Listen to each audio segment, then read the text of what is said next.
Bienvenidos al estudio de la Palabra de Dios en esta oportunidad, a todos los hermanos y hermanas que día a día nos acompañan en el estudio de este mensaje de salvación, las buenas nuevas del Evangelio que Dios ha dispuesto para sus hijos en este mundo, para restaurar, para poder volvernos al estado original con el cual Dios creó con el propósito de que este mundo sea habitado por seres santos, justos, buenos, donde reine la justicia y la paz. Ese es el objetivo de este estudio que estamos realizando. Estamos estudiando esta serie de estudios de justificación por la fe. Estamos en el estudio número 212 de esta serie. Ahora vamos a continuar estudiando cómo es que el hombre puede realmente ser salvo. ¿Cuáles son los requisitos, las condiciones? Necesitamos estudiar acerca de la fe, de la gracia, del poder del Espíritu Santo que Dios ha dispuesto para la salvación del hombre. Estamos estudiando de que este mensaje de justificación por la fe o de salvación por gracia y por fe fue presentado en 1888 en el Congreso de Minneapolis, que se realizó del 17 de octubre al 4 de noviembre, donde asistieron 96 delegados y donde la hermana Ellen White y los pastores Jones y Waggoner presentaron este mensaje de salvación. Cómo realmente el ser humano puede salvarse del pecado que mora, que vive en el hombre, con el cual ha nacido el ser humano, y cómo puede salvarse también del pecado que son los malos deseos, los malos sentimientos, los malos pensamientos, las malas palabras y las malas acciones. Una salvación completa del pecado. Ese mensaje fue presentado en 1888 porque el pueblo adventista y el mundo religioso tenía ya un evangelio desvirtuado, un evangelio incompleto, podemos decir, un evangelio que no tenía poder, porque Romanos capítulo 1, verso 16 al 18 dice que el evangelio es poder de Dios para el que cree. La cruz de Cristo, dice, es el poder de Dios, el amor de Dios. Y este evangelio prácticamente en el cristianismo no tiene poder, no puede cambiar las vidas. Los cristianos siguen teniendo el mismo carácter, a excepción debe haber algunos que hayan entendido y realmente se han apropiado de ese evangelio verdadero y sus vidas han cambiado. Y entendemos que ellos deben estar llevando esa noticia al mundo, deben estar iluminando el mundo, deben estar dando fuerte pregón al mundo, porque el mundo necesita. Y nosotros también necesitamos que si hay hermanos que realmente han comprendido este mensaje de justificación por la fe y sus vidas han sido transformados completamente a imagen de Cristo, entonces necesitamos que también ellos, por la gracia de Dios, yo creo que Dios va a permitir que ese mensaje nos llegue también para que nosotros podamos tener un mensaje completo. Vale la pena estudiar entonces la historia para no repetir el rechazo o la resistencia, o para no seguir oponiéndonos a ese mensaje en la experiencia, en la vivencia, para no hacerlo a Dios mentiroso, porque si nosotros decimos que creemos en Cristo, en su muerte en la cruz, y nuestras vidas no cambian, estamos diciendo que el Evangelio no tiene poder. Pero la palabra de Dios asegura de que no es que no tenga poder el Evangelio, ni la muerte de Cristo, ni el plan de salvación, sino el hombre es el que está fallando. Así como en 1888, los dirigentes del pueblo adventista y todos los delegados y todo el pueblo rechazó prácticamente este mensaje. Ahora en esta oportunidad vamos a ir aprendiendo cuál fue ese rechazo. ¿Se rechazó todo el mensaje o se rechazó alguna parte del mensaje? ¿Cómo fue el rechazo? Eso necesitamos saber. ¿Qué fue rechazado en 1888 entonces? Sigamos entonces nuestro estudio por la gracia de Dios, pidiendo al Señor que Él sea nuestro maestro, Él sea el que nos enseñe, y nosotros debemos estar dispuestos a recibir su enseñanza, porque las enseñanzas humanas no tienen poder y no pueden liberarnos del pecado. Así que la razón por la cual el mensaje del tercer ángel no ha sido comprendido después de 132 años que han pasado desde 1888 es porque nunca se ha estudiado profundamente el mensaje de Minneapolis. Tampoco nunca se ha estudiado toda la historia, cómo ese mensaje fue predicado y cómo fue rechazado y qué aconteció. Solamente el mundo religioso sabe superficialmente, especialmente los adventistas, en una superficial, que hubo un mensaje, un congreso y un mensaje, y bueno, muchos dicen algunos rechazaron, otros no hicieron nada y algunos recibieron. Pero si algunos recibieron y perseveraron en ese mensaje, porque ese mensaje dice que es la justicia de Cristo, el manto de la justicia de Cristo, dice, no es para cubrir pecados, ni para cubrir tampoco deberes descuidados. Y también ese manto de la justicia de Cristo, que es el carácter de Cristo, no se puede tener de una vez por todas para siempre, sino hay que permanecer en Cristo, hay que perseverar, hay que mantenerse en comunión con Dios para que la justificación pueda estar en nosotros y pueda ser poder. Pero si nosotros volvemos, dice, a hacer nuestra voluntad, volvemos a confiar en nosotros, o volvemos a confiar en cualquier otra cosa en este mundo, entonces perdemos, porque ya no creemos. No se puede creer en dos cosas. No se puede creer en Dios y no se puede creer tampoco en el mundo ni en nosotros mismos. Se pierde entonces la justificación por la fe, ese manto de la justicia de Cristo.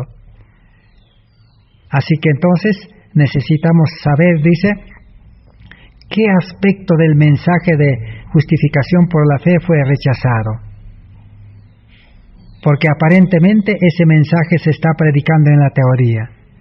Y en esta oportunidad vamos a rogar a Dios que tenga misericordia de nosotros y nos pueda aclarar, nos pueda dar claridad, podamos tener una idea más clara, más real, qué es lo que necesitamos dar énfasis en este tiempo, en qué necesitamos concentrar nuestra atención y nuestra vida.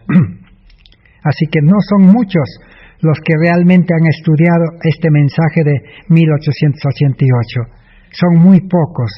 Por lo tanto, no entienden, dice, lo que Elena White llamó el mensaje del tercer ángel en fuerte pregón. Por eso el mensaje de 1888 no ha sido mantenido claro, no ha sido enseñado en una forma clara y completa por los predicadores del mensaje del tercer ángel hasta nuestros días. Algunos piensan que el mensaje de 1888 fue tan solo el comienzo de un reavivamiento de la teología de la Reforma Protestante sobre justificación por la fe. Pero es mucho más que eso, porque Lutero y los protestantes en la Edad Media comprendieron el mensaje de salvación. Por eso Lutero dijo, el justo vivirá por la fe. Pero ellos no tenían la luz del santuario. Ahora en este tiempo el pueblo adventista tiene la luz del santuario. Así que la justificación por la fe a la luz del santuario, pues es un precioso mensaje y tiene poder para renovar corazones, para cambiar vidas y para dar el carácter de Cristo. Pero nada podría estar, dice, más lejos de la verdad que eso, dice.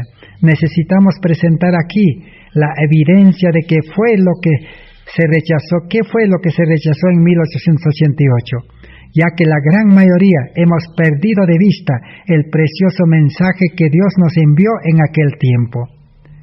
al documentar el aspecto específico que fue rechazado. La verdad pura de la justificación por la fe emergerá claramente y tendrá poder para transformar vidas y para que ese mensaje pueda llegar al mundo. Así que, como ya hemos dicho, el mensaje de la justificación por la fe de Minneapolis presenta dos aspectos claros. Una es la justicia imputada, como la otra es la justicia impartida. Así que tiene dos aspectos, la justicia imputada y la justicia impartida. De eso todos sabemos en la teoría. Ahora, tanto nuestro derecho al cielo como nuestra idoneidad están en esa justicia. La justicia imputada nos da el derecho al cielo y la justicia impartida nos da la idoneidad, la preparación para vivir la vida del cielo. De eso también está claro en la teoría. Eso todo adventista conoce. Ahora la pregunta es, ¿fue todo el mensaje rechazado o fue solamente un aspecto? Y así fue. ¿Cuál aspecto? Si fue así, ¿cuál de los aspectos fue rechazado? Vamos a conocer la historia. Dice, antes de que el pastor Waggoner, presentase sus estudios sobre justificación por la fe en noviembre de 1888 en el Congreso, Waggoner presentó una serie de estudios sobre la ley en Gálatas. Algunos pastores se opusieron tenazmente a la posición de que Waggoner presentó, y esto causó prejuicio contra su presentación de la justificación por la fe que siguió de inmediato. Es justamente en este contexto que fue presentado el mensaje. Así que, antes del Congreso, en el Congreso Ministerial, y 2 años antes, en el Congreso de 1886 en Battle Creek, Waggoner presentó los estudios sobre la ley en Gálatas.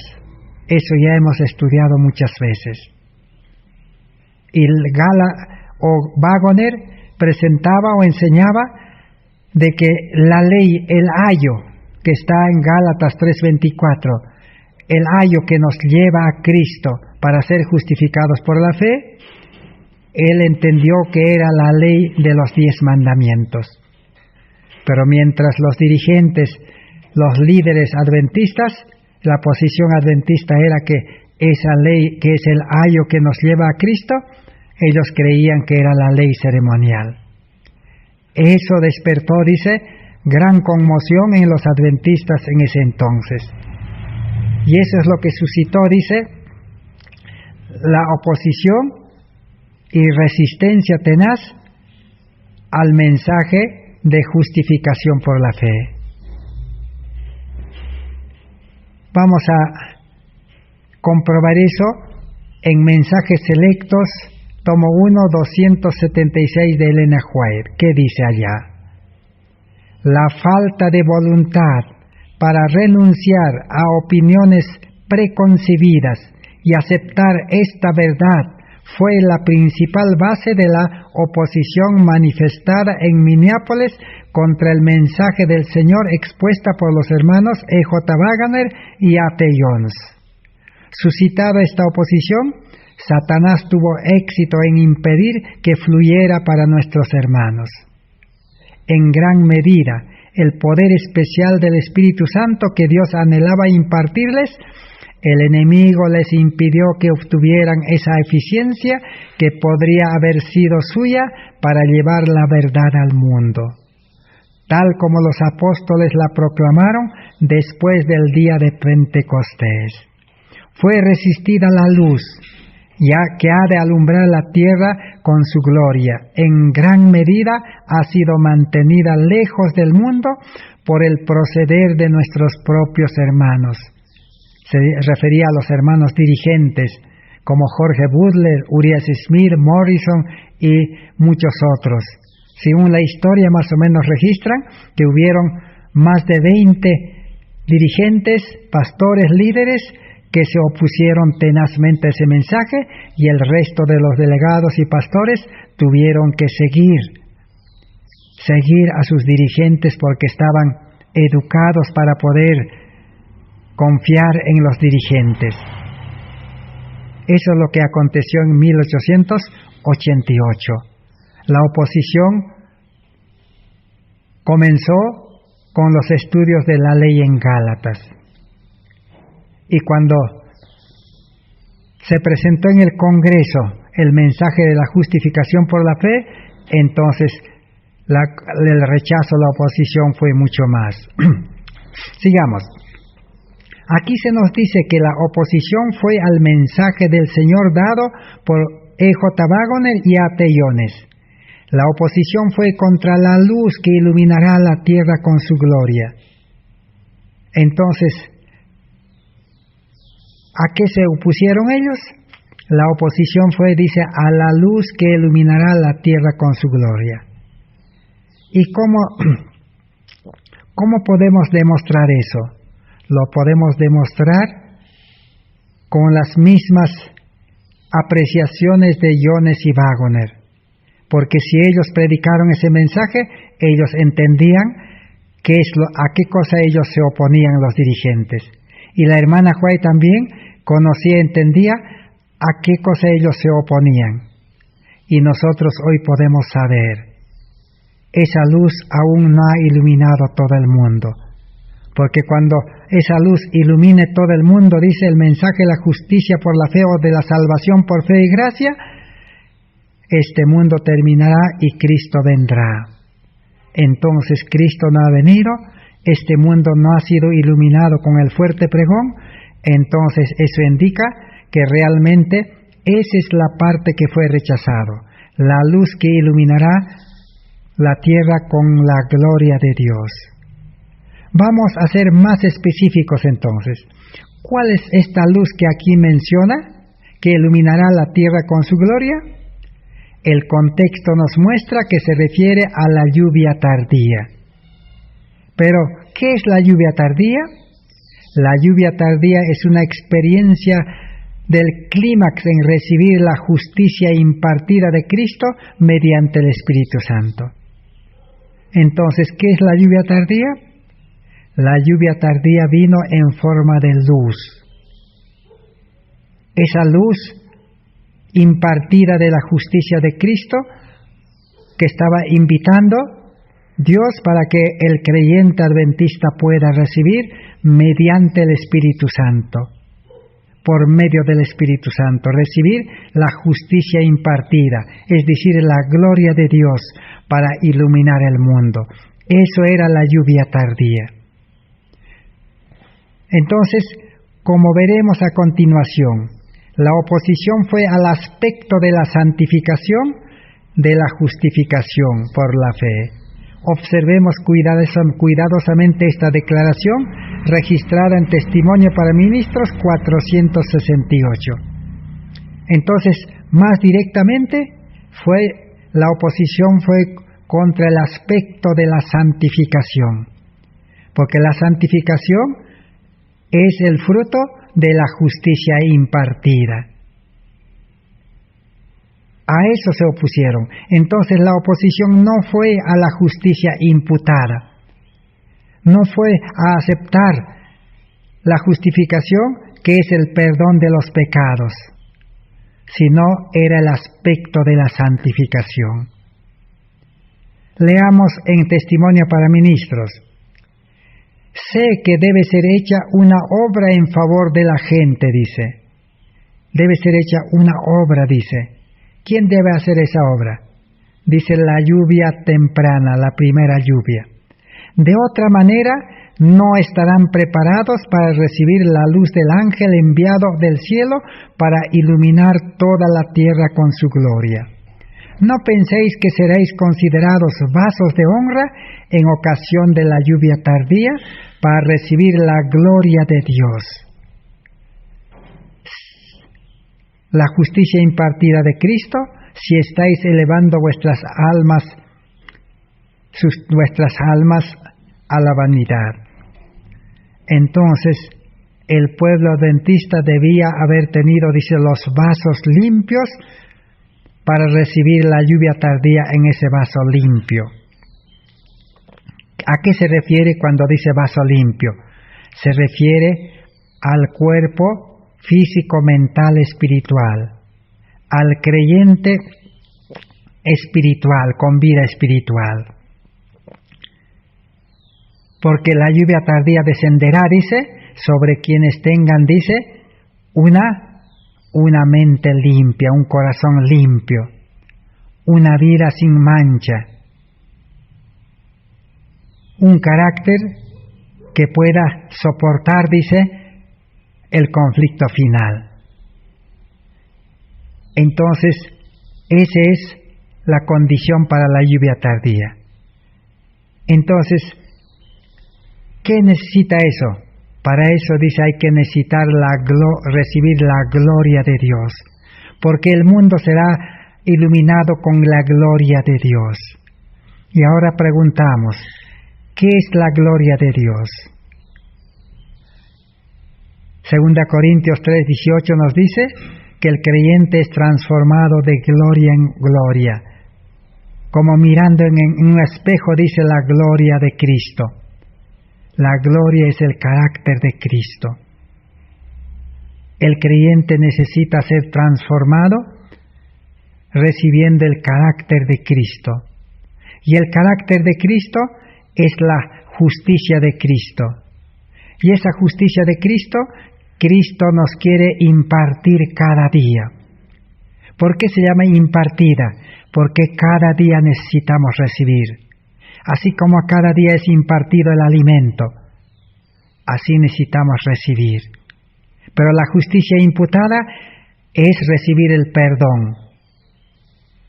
Pero el que está perdonado ahora necesita recibir el carácter de Cristo. Esa parte es lo que fue rechazado, dice. Fue rechazado la gloria de Dios que ha de iluminar el mundo. Fue rechazado el carácter de Cristo, la justicia impartida. Vamos a leer ahora en Testimonio para Ministros 89 y 90. Vamos a hablar de la sede de la obra adventista en ese entonces. Estaba en Battle Creek. Dice Battle Creek, o sea, es la sede de la conferencia de los adventistas. Llegó a ser un centro donde fue irradiada gran luz después de Minneapolis. Allí se predicó, dice, casi por un año entero fueron mantenidos institutos ministeriales allí para enseñar el mensaje de 1888. Ellen White tuvo que enviarles un mensaje en 1895 que debe haber sido muy difícil de ser escrito. Escuchemos entonces este mensaje de Elena White a la sede de la obra, donde se predicó este mensaje. Dice, pregunto a los que ocupan puestos de responsabilidad en Battle Creek, ¿qué estáis haciendo? ¿Le habéis dado las espaldas al Señor en vez de dar el rostro? ¿Cuál es el mensaje que ha de ser dado en este tiempo? ¿Es el mensaje del tercer ángel? Pero la luz que ha de llenar toda la tierra con su gloria ha sido despreciada por algunos que pretenden creer en la verdad presente. Así que el rechazo, la oposición y el desprecio continuó después de 1888 en la sede de la Conferencia General, donde este mensaje seguía predicándose.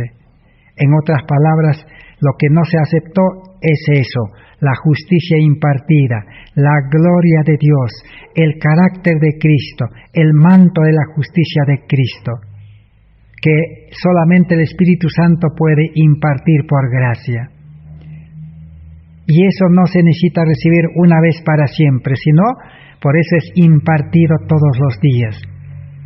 necesita mantenerse en comunión, conectado. Por eso el justo dice vivirá por la fe. La fe es el que nos conecta con Dios. Pero para obtener fe en Dios necesitamos perder la fe en el mundo, perder la fe en nosotros, perder la fe en los seres humanos. O sea, el que tiene fe en Cristo ya no cree en el mundo, ya no cree en otras personas, ya no cree en el dinero, en la riqueza, en la fama, en el poder, en la educación, nada. Y ya no cree tampoco que él mismo, uno mismo, el yo, ya no cree que el yo puede cambiar su vida, que puede mejorar, que puede ser religioso, que puede aprender a ser mejor, o que puede santificarse. No cree en eso ya, solo cree en Cristo nuestra justicia. Así que la hermana Juárez sigue diciendo, cuidad cómo lo tratáis, dice. Tirad vuestro calzado de vuestros pies porque estáis en tierra santa. El hombre no debe oponerse, en otras palabras, porque es tierra santa, mensaje santo. Guardaos de transigir con los atributos de Satanás y arrojar menosprecio sobre la manifestación del Espíritu Santo. La hermana Juárez amonestó de no continuar con los atributos de Satanás, o sea, con el carácter de Satanás, con la imagen de la bestia, con un carácter humano. La Biblia dice que el hombre es hijo de ira, por eso el ser humano es colérico, es explosivo, por eso le gusta criticar, le gusta oponerse, le gusta tratar mal, le gusta juzgar, le gusta acusar. No sigan, dice, con ese carácter de Satanás, renuncien, le estaba diciendo la hermana Juárez, para recibir el carácter de Cristo. Yo sé solamente que algunos que ya ahora han ido demasiado lejos para poder volver y arrepentirse. La hermana Juárez claramente expresó que ya muchos de los dirigentes en Bad Lecrec habían ido ya muy lejos para poder volver y arrepentirse. Ellos habían rechazado no la justicia imputada, o sea, el perdón de los pecados, sino habían rechazado recibir la justicia impartida, el carácter de Cristo. Por eso es que en 1888, durante todo el Congreso, los 19 días, hubo pues esa manifestación del maltrato, un trato sin amor, esa manifestación de los atributos de Satanás, de oponerse, de criticar, de hablar mal, de despreciar a los mensajeros, al mensaje y a Elena Juárez. Así que nuevamente aquí la oposición era contra la luz que iluminará la tierra con su gloria. Entonces, esa gloria, ese carácter de Cristo en el creyente, eso es lo que iba a iluminar el mundo.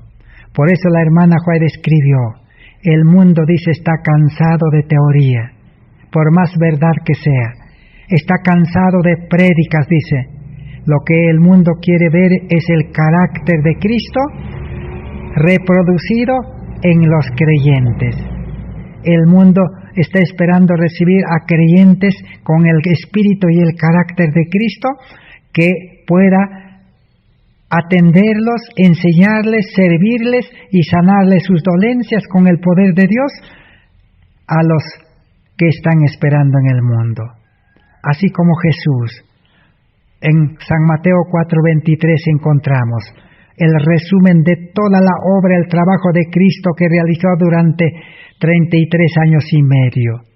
Jesús recorría, dice, todos los pueblos, las aldeas, todos los lugares, dice, predicando, enseñando y sanando. Y la mayor parte de su tiempo dedicó, dice, a atender, sanar a los enfermos. Hoy en día, a la luz del mensaje de los 3 ángeles y del 4º ángel, a esa obra se llama la reforma por salud, la obra médico-misionera. Eso es lo que va a iluminar el mundo. Acercarse a las personas y poder liberarle de la esclavitud del pecado, de la esclavitud de este mundo, de la enfermedad del pecado y de las enfermedades físicas. Los creyentes con el amor de Dios y el poder de Dios necesitamos salir al mundo. Eso es lo que fue rechazado en 1888, por eso el pueblo adventista hasta hoy no tiene poder. Solo predica, llena estadios predicando la teoría. Y la teoría emociona, ilusiona, pero no cambia los caracteres, no cambia la conducta. Solo están enseñando que hay que mejorar, hay que aprender a comportarse, hay que tener un buen trato, que es psicología, educación del mundo. Satanás ha sustituido al mensaje de justicia por la fe con la psicología y educación del mundo. Tú puedes, dice, tú puedes mejorar. Entra a la iglesia, dice, en la iglesia vas a cambiar, poco a poco vas a cambiar. Ese es el engaño que Satanás ha dispuesto después de 1888. Así que entonces, ¿qué es la justicia impartida de Cristo? Es la gloria de Dios, el carácter de Cristo. Se recibe por gracia, es un regalo. El vestido era un regalo. Este hecho queda tan aparente que las citas que vienen a continuación que no podrá ser controvertido.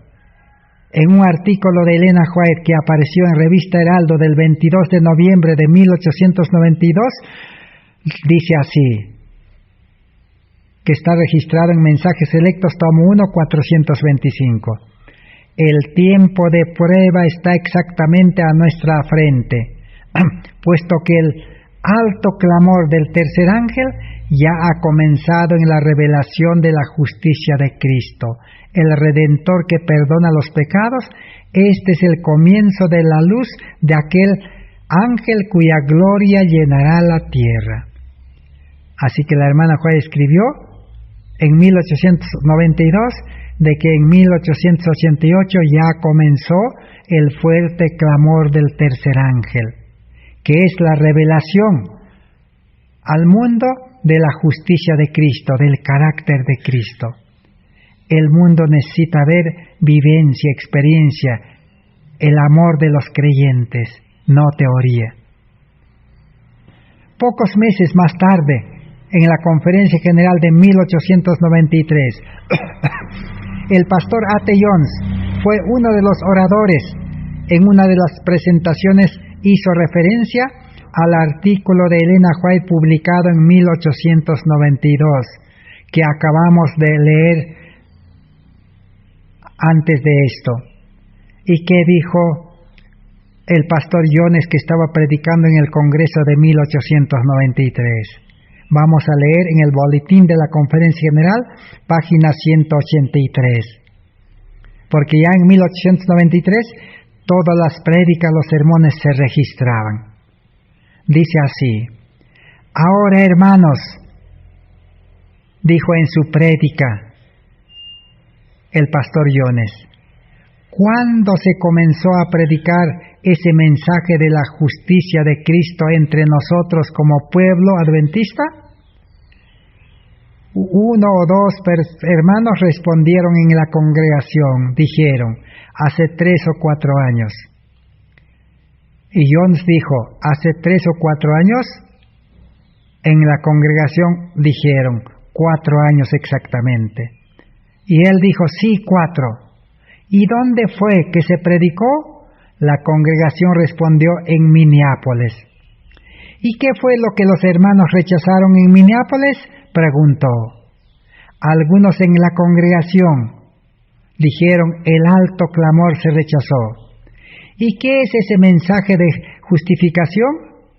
El testimonio nos ha dicho lo que es el alto clamor, la lluvia tardía. Entonces, ¿qué fue lo que los hermanos que tomaron esa peligrosa posición, rechazando en Minneapolis el mensaje ¿Qué rechazaron? Rechazaron la lluvia tardía, el alto clamor del mensaje del tercer ángel.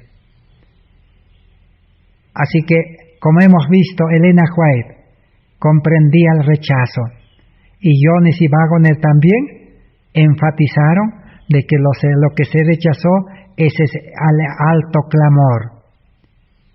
El alto clamor del mensaje del tercer ángel empezó en 1888. ¿Y qué se predicó? El mensaje de la justicia por la fe. Y el mensaje de la justicia fe tiene dos aspectos: justicia imputada e impartida. ¿Qué es lo que se rechazó? La justicia impartida, que es el carácter de Cristo, que es la gloria de Dios. Y la gloria de Dios, el carácter de Cristo, impartido por el Espíritu Santo, es el que dará poder al fuerte clamor o al alto clamor, que es la lluvia tardía. Entonces, en resumen, ¿qué es lo que se rechazó? La lluvia tardía. Porque Dios estaba ya derramando, dice, las primeras gotas de la lluvia tardía en 1888. Pero como este mensaje fue rechazado y se enfrió y ya no llegó al mundo ni al pueblo, entonces ya nadie pudo recibir a plenitud la lluvia tardía. Solo recibieron algunas gotas y luego se apagó esa luz de la justificación por la fe. Ahora sí, entonces, estamos aprendiendo qué es lo que estaba aconteciendo. Por eso vale la pena estudiar la historia, vale la pena analizar, investigar, pedir a Dios, tener hambre, sed de justicia. Entonces el pastor A.T. Jones deja bien claro que fue la justicia de Cristo por el Espíritu Santo en la lluvia tardía la que fue rechazado. Y esto evidentemente se refiere a la justicia impartida de Cristo del mensaje del tercer ángel, que iluminará la tierra con su gloria. Podemos aún mencionar citas en Mensajes Selectos, tomo 1, 276, Testimonio para Ministros 89-90 y Testimonio para Ministros 468-469. Así que el término justicia de Cristo llegó a ser un término familiar después de 1888. Se usaba como abreviatura de justicia de Cristo por la fe o de justificación por la fe. Esta frase era usada para hacer referencia tanto a la justicia de Cristo imputada como impartida, a ambas, ya que no pueden ser separadas. Pero A.T. Jones sabía exactamente en qué consistía la oposición del mensaje de 1888, ya que él participó en la anunciación del mensaje. Él también conocía la posición de Elena White, ya que esta última pasó bastante tiempo en compañía de Jones y Waggoner dando el mensaje. La evidencia que presentamos a continuación apoyará claramente esta conclusión.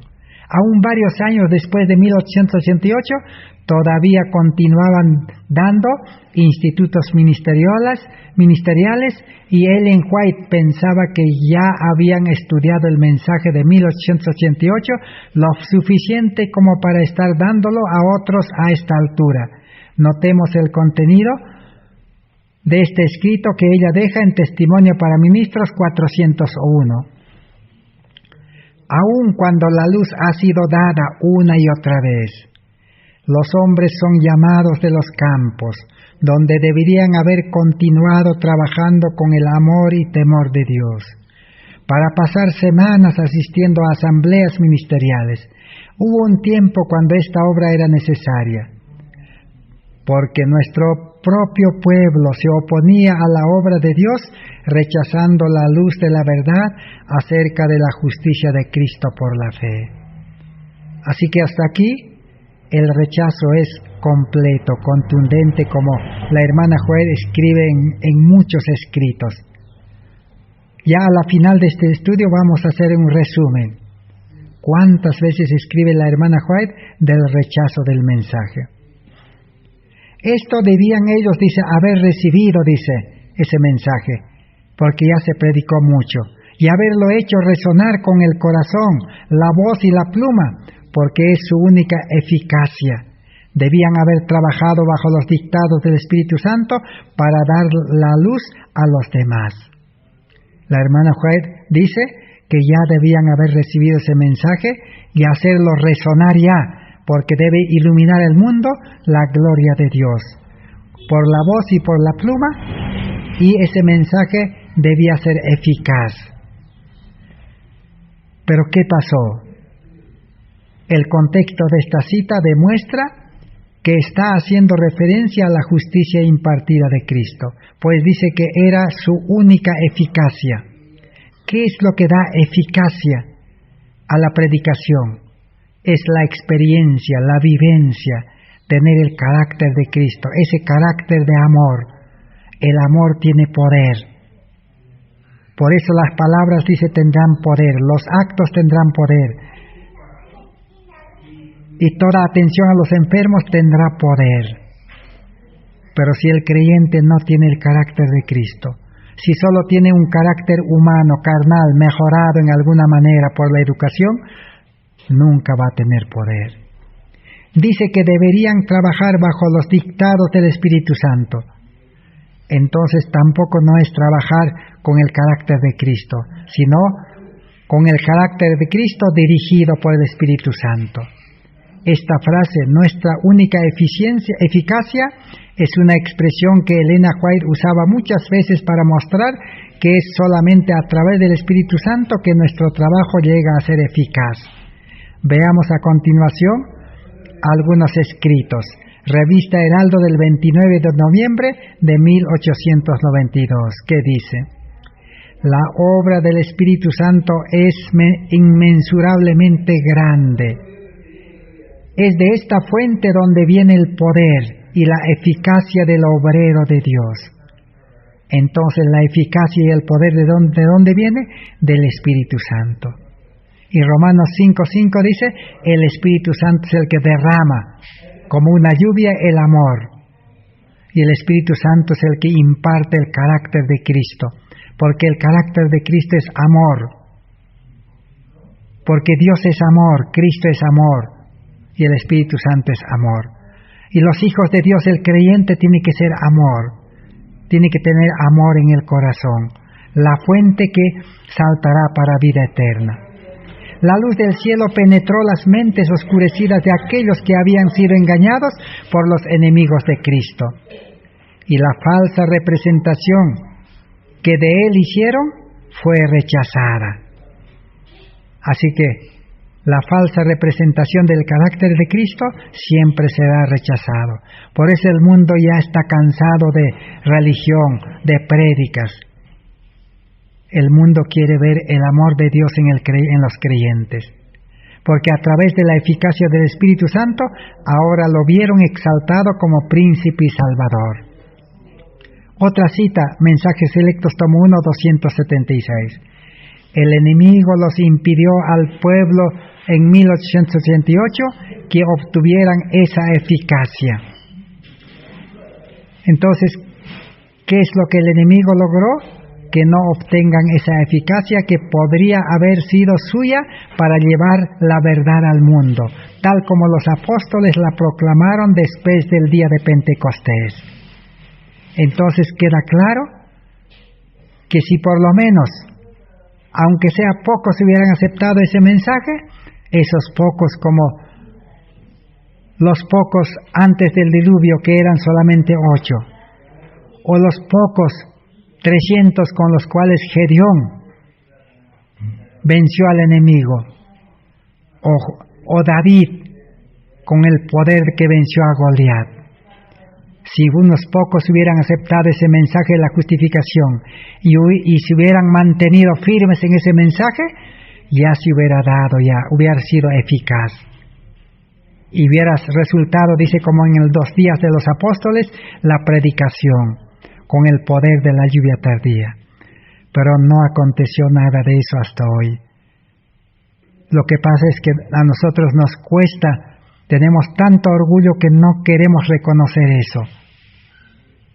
Pero necesitamos ya de que tomemos decisiones de que necesitamos esa eficacia, ese poder, esa justicia, ese carácter de Cristo, que es la gloria de Dios.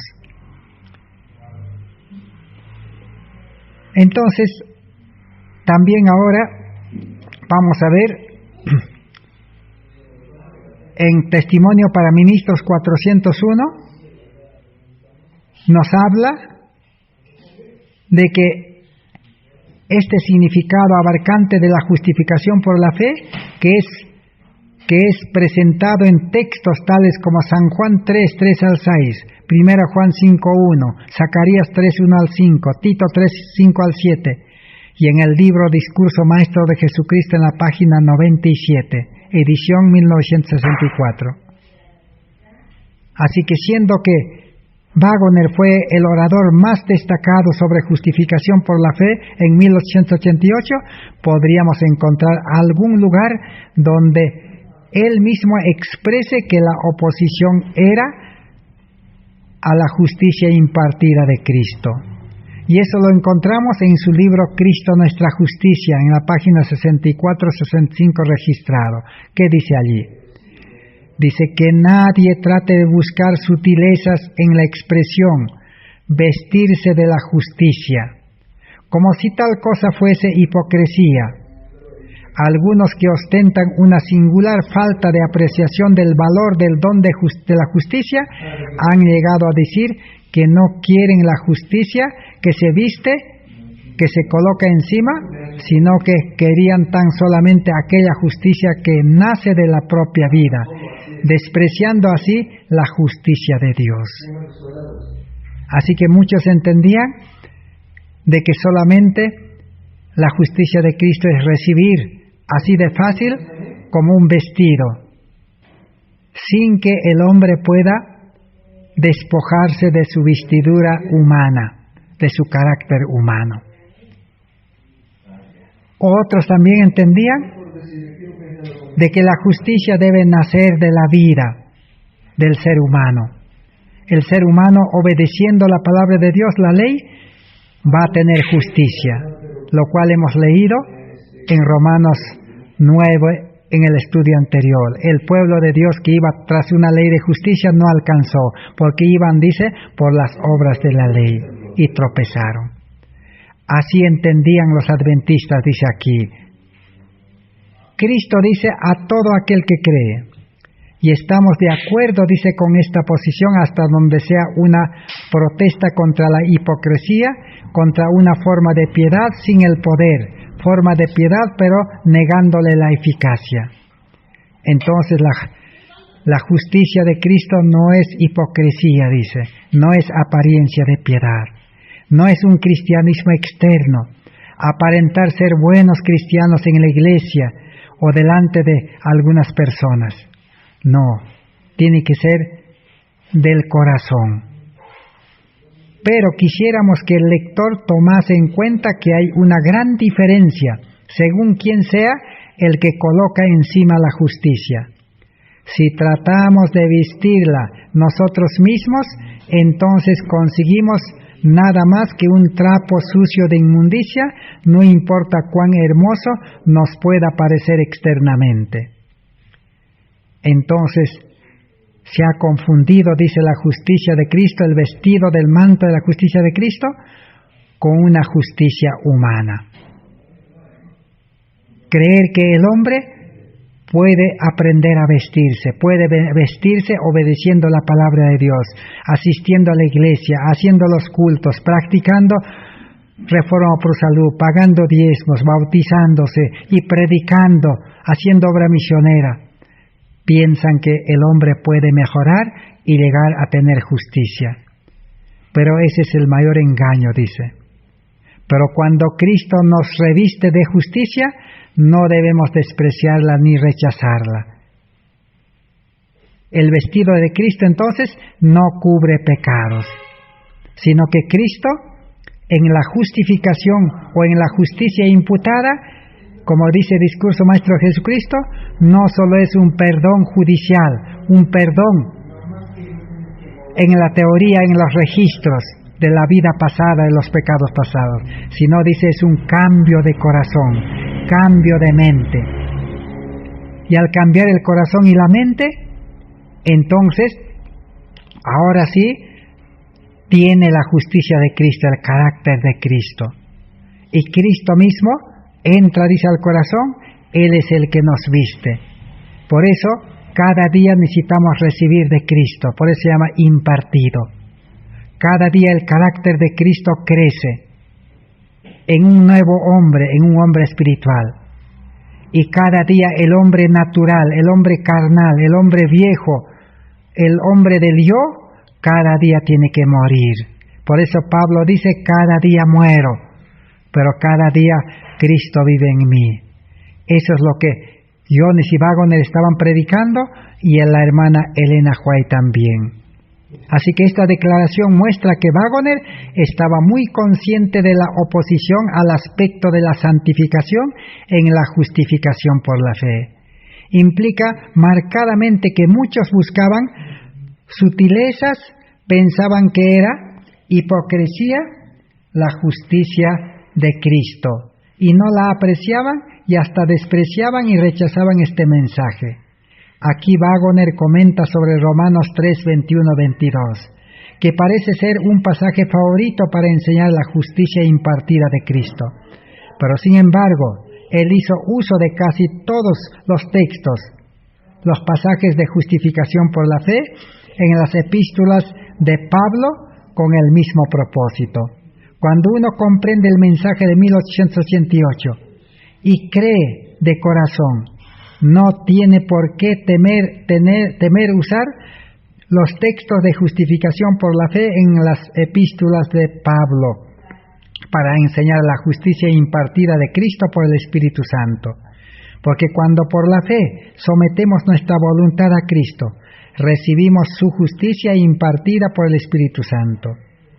Y esta es la única manera por la cual podemos recibir y mantener la justicia imputada de Cristo. Eso mismo encontramos en Mensajes Selectos, tomo 1, 429, y en nuestra elevada vocación 212 nos dice lo mismo. Leamos. Cristo es, dice, nuestra vida. ¿Quién es nuestra vida? Es Cristo. O sea, vivimos la vida de Cristo, que es la justicia de Cristo, el carácter de Cristo. En otras palabras, ya no vivimos nuestra vida es Cristo. Por eso Pablo dice, con Cristo estoy juntamente crucificado, ya no vivo yo. El alma en quien Cristo mora cumplirá los requerimientos de sus principios mediante una completa devoción y consagración a Dios. Si Cristo mora en el corazón, que es su amor, su justicia, el creyente ahora sí cumplirá, dice, todos los requerimientos, los principios, y tendrá una completa devoción y consagración a Dios. En otras palabras, eso es santificación. El contacto personal de Cristo con el alma la edifica y suple sus constantes necesidades. Él es hecho para nosotros sabiduría, justicia, santificación y redención. Él es nuestra suficiencia o nuestra eficiencia. Así que Cristo es realmente todo en el creyente. Ese es el mensaje que fue rechazado en 1888. Solamente fue aceptado una parte, la primera parte, lo que también los evangélicos entienden y enseñan, y lo que el catolicismo también. Todos los que enseñan del perdón de Cristo, que Cristo ha muerto para perdonar pecados, y Cristo te puede perdonar si tú experimentas arrepentimiento, eso es la justificación, el aspecto del perdón completo del pecado. Pero la verdadera justificación es perdón completo y transformación del corazón, de la mente, de la vida, y recibir el carácter, la justicia de Cristo, para que ahora, cada día, ese carácter pueda crecer, pueda ser impartido, para no perder el perdón y la justificación. Pero hoy en día, los creyentes, ¿qué pasa? Aceptan la justificación por la fe, el perdón, experimentan arrepentimiento, se bautizan, y después del bautismo, ¿qué acontece? Sigue con el mismo carácter humano, con la conducta humana. Sigue prometiendo cumplir todo, pero no puede. Entonces, eso quiere decir que nadie le ha enseñado la verdadera y completa justificación por la fe. Solo tiene una parte nada más. Y el apóstol Santiago dijo, si uno no tiene completo, una parte es nada prácticamente. No se puede separar, dice, la justicia imputada de la impartida. No se puede separar la justificación de la santificación. Los dos son como el polo positivo y negativo. En otras palabras, la vida cristiana es resultado de unir la naturaleza humana con la naturaleza divina. Pero unido la naturaleza humana y divina es vivir en naturaleza divina, espiritual. No dar lugar a la carne. En el estudio anterior hemos visto en Romanos capítulo 8, 1 al 10, Gálatas 5, 16 al 22. Pablo claramente especifica, no viváis en la carne, dice, no satisfagáis a los deseos de la carne. No deis lugar a la carne, dice, a la vida carnal, sino vivid en el Espíritu, porque seguir viviendo en la carne es volverse enemigo de Dios. Es fracaso, dice, es pecado. Pero vivir en el Espíritu, dice, es vida, es santidad, es justicia, es poder, es todo. Ese es el mensaje que realmente fue predicado en 1888 y el pueblo adventista rechazó. ¿Por qué? Porque ellos se habían acostumbrado, dice, a creer en la fe, a creer en el sábado. Habían aprendido a obedecer la ley, pero sin tener el carácter de Cristo, sin tener amor en el corazón. Por eso, la vida de los delegados en 1888, como hemos comprobado muchas veces, era un comportamiento sin amor unos a otros. Y cuando no hay amor, como hemos dicho, hay acusaciones, hay juzgamiento, hay oposición, hay maltrato, hay ira, cólera, ofensas, falta de respeto, mal comportamiento y todo el mal carácter y mal conducta. Es que no hay amor de Dios. Pero el cristianismo quiso arreglar esa mala conducta, mal carácter, aprendiendo, obedeciendo. Pero el método de Cristo no es así. Jesús claramente dijo, comparó, vamos a recordar para terminar nuestro estudio, Jesús comparó al ser humano con una mala planta. Dijo, la mala planta siempre va a producir malos frutos. El ser humano es una mala planta, dijo. A los judíos les dijo, ustedes son una mala planta. La mala planta, dijo Jesús, necesita ser puesta el hacha. Juan Bautista también, el que preparó el camino, dijo lo mismo. Hay que sacar de esta raíz la mala planta. Y Cristo dijo que el Espíritu Santo, Dios, plantará una nueva planta. El justo es, dice, como una planta, dice, de justicia, plantado junto a las aguas, corrientes de aguas. Y la buena planta, dice, producirá buenos frutos. La buena planta es el carácter de Cristo, la vida de Cristo. Por eso Pablo también, en el libro de Romanos, capítulo 11, habló ¿de qué habló? Del injerto. Nosotros que somos una mala planta que produce frutos amargos, dijo, necesitamos ser injertados a la vid verdadera, a la buena planta, dijo el apóstol Pablo. Y allí en Romanos capítulo 11, 16 al 24, Allá dice que debemos ser injertados en el tronco que es Cristo. Y si el tronco dice es santo, es justo, es bueno, también ahora la rama que ha sido injertado, que somos nosotros, seremos santos, dice.